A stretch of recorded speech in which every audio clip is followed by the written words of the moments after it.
Πάμε μια χαρά. Έτοιμοι? Ναι, κι εγώ. Ωραία.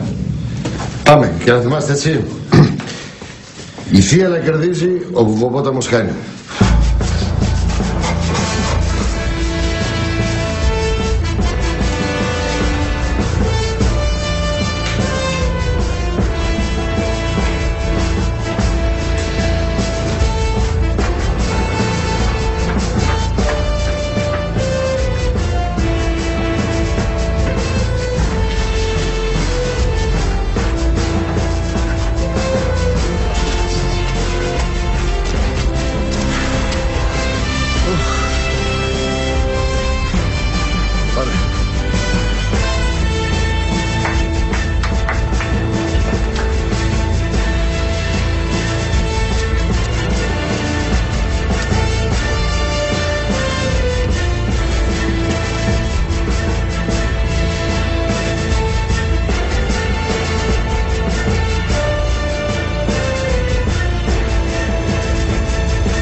Καλή επιτυχία.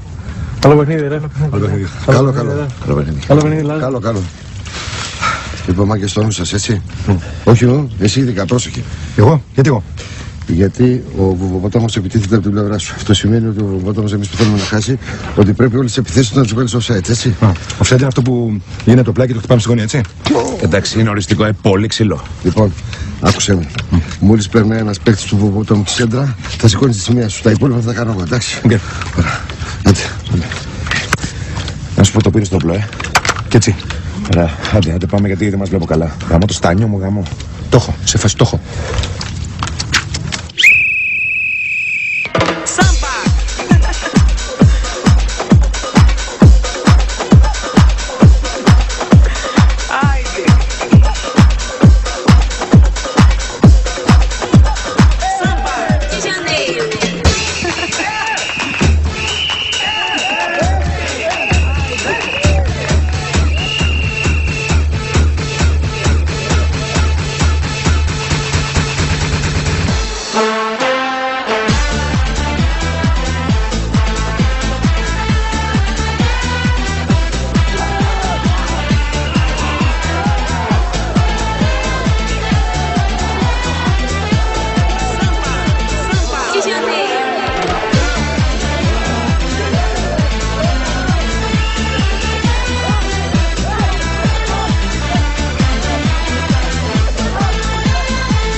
Πίσω γαμώ το σταλέ μου, όποιος πλησιάζει θα του τεινάξω τα μυαλά στον αέρα.